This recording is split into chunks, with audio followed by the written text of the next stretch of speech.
representante de la provincia de Los Ríos, dijo que la Corte Constitucional va en contra del propio articulado de defensa de la vida desde la concepción establecida en la Carta Magna. El asambleísta Esteban Torres, ahora en el uso de la palabra. El micrófono de quienes se extiendan más allá de ese tiempo que establece la norma legal. Gracias, señor presidente. Hace 3 años tuvimos en este mismo pleno el primer debate público sobre el aborto en el Ecuador.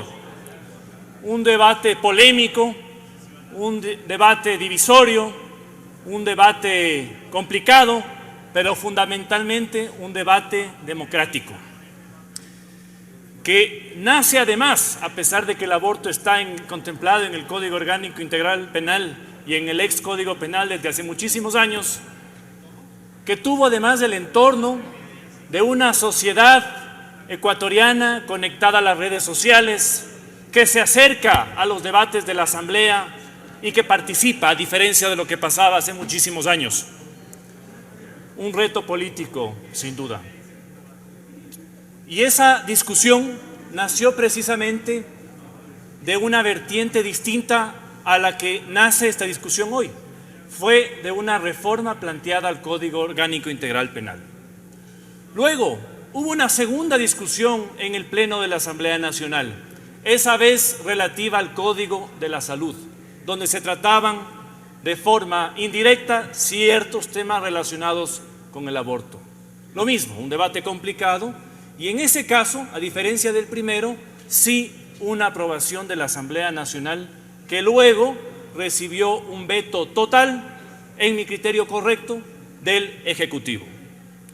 Hoy estamos en un nuevo momento, en un debate que llega al Pleno de la Asamblea Nacional luego de una sentencia de la Corte Constitucional que a su vez ordenó a la Defensoría del Pueblo que concrete esa sentencia en un proyecto de ley que a su vez sea presentado a la Asamblea Nacional para que éste lo trate y tome una decisión. Y precisamente sobre este tercer punto quiero dirigirme a ustedes este día. ¿Qué pueden hacer ustedes y qué no pueden hacer ustedes en este debate, en esta sesión, si hay votación o cuando llegue la votación? Porque he conversado con muchos de ustedes y me han dicho, no estoy de acuerdo con el informe de mayoría que se presenta al Pleno. Tampoco estoy de acuerdo con el informe de minoría que se presenta al Pleno. Pero algo tenemos que aprobar. Tenemos la obligación, la Corte nos está obligando a aprobar algo aquí. Y déjenme decirles, señores legisladores, y que esto sirva de antecedente para cualquier otra decisión de este Pleno. Nadie le puede obligar a un legislador a optar por una de las 4 opciones que tiene en la pantalla de su curul. Nadie le puede obligar a un legislador a votar a favor, en contra, abstención o blanco. Ese derecho que tiene el asambleísta de decidir y configurar su decisión en cada punto está únicamente limitado por la conciencia personal y por el respeto y el compromiso que uno tiene con quienes le ponen aquí en la curul a una persona. Y la Corte Constitucional en su dictamen, en su sentencia, entiende muy bien esto. A pesar de que a veces algunos jueces tengan sueños húmedos de ser legisladores y no jueces constitucionales. En la decisión que estamos tratando en este momento, la Corte menciona en el punto 196, literal C, que me permito leer a continuación, lo siguiente: disponer que la Asamblea Nacional en el plazo máximo de 6 meses contados desde la presentación del proyecto de ley conozca y discuta el proyecto de ley que regule la interrupción voluntaria del embarazo producto de una violación sexual. Verbos rectores: conocer y discutir. Jamás se dice en la sentencia aprobar, señores asambleístas. Y en ese sentido, esa libertad de configuración que cada uno de ustedes puede tomar, distinta o similar a la mía, cada quien dentro del entorno de lo que ha defendido y de su conciencia, no está sujeta, señores, ni a desacato, ni a ninguna amenaza de incumplimiento de funciones y por supuesto tampoco con esa amenaza peregrina que algunos se atrevieron a ventilar hace algunas semanas de que iban a perder el cargo los asambleístas si no aprobaban la ley que mandó la Defensoría del Pueblo. Y por eso, con orgullo les puedo decir que esta bancada, como siempre ha hecho en estos puntos, ha dado la libertad de conciencia a sus legisladores, de voto a sus legisladores, para que sea cada uno el que tome la decisión que quiera. Y por eso también me solidarizo con buenos amigos, compañeros asambleístas de gobierno, a los que lamentablemente no les dejaron participar en el primer debate para no comprometer al gobierno en este tipo de debates. ¿Y por qué llegamos a esta inconformidad en el proyecto de ley? ¿Por qué no hay votos, señores asambleístas? ¿Por qué no hay votos para un proyecto de ley?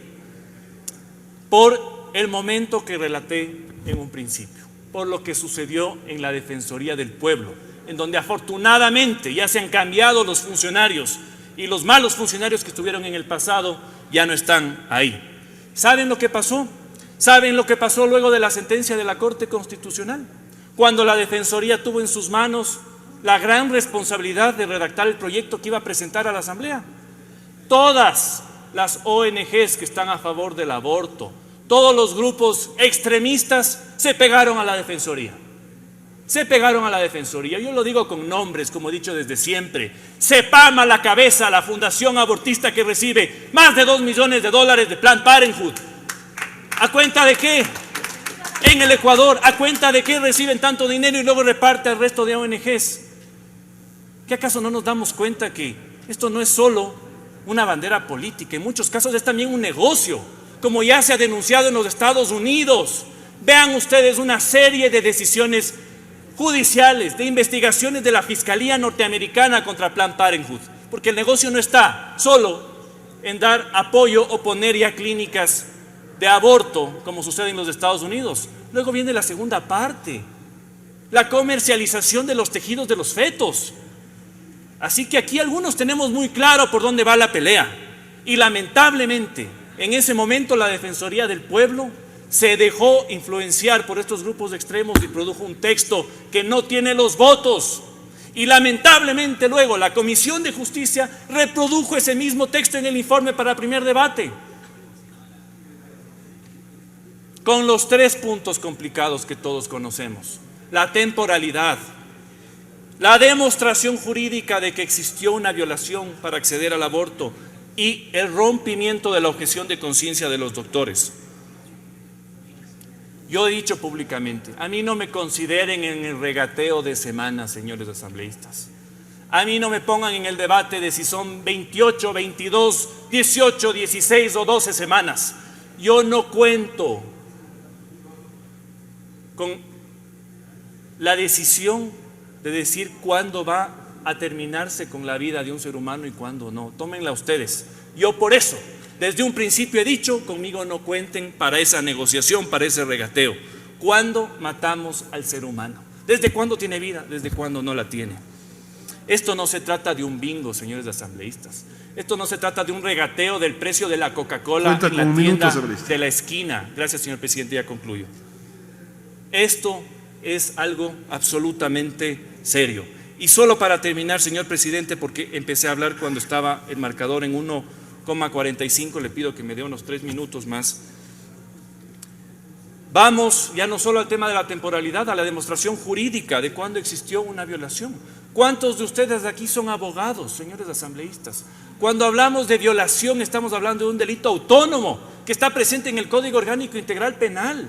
Y aquí, para demostrar que existió una violación, únicamente se va a tener que llenar un papel, señores asambleístas, un papel en un centro médico. ¿Dónde está la investigación? ¿Cómo vamos a impedir que los violadores, que sobre todo actúan en los entornos más cercanos y familiares, no usen esto para seguir violando a sus víctimas y salgan con las suyas? Porque no se puede denunciar absolutamente nada por parte de los doctores, por parte de los centros médicos. Cuidado, se sepa esto. Cuidado.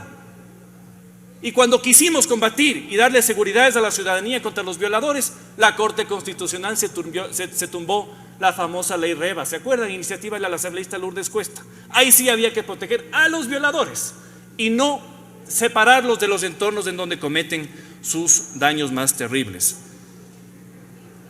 Y para terminar, señores asambleístas, el tema de la objeción de conciencia. No hay que irse mucho más allá para saber lo que va a pasar con este texto. Está sucediendo ya en Argentina con una ley similar. A todo doctor, que además hizo su juramento hipocrático, que decide, en vez de practicar el aborto, hacer todo lo posible para salvar las dos vidas, luego muchos grupos le persiguen. Muchos doctores han perdido sus plazas en hospitales públicos precisamente por defender las dos vidas. Así que yo no me voy a prestar tampoco para que se persiga a doctores que han jurado defender la vida y que luego son sujetos de persecución por este tipo de leyes. Y anticipo, señores asambleístas, mi voto, ni siquiera en abstención, en contra, pase lo que pase, con el informe de mayoría y con el informe de minoría. Gracias, señor presidente. Escuchamos la intervención del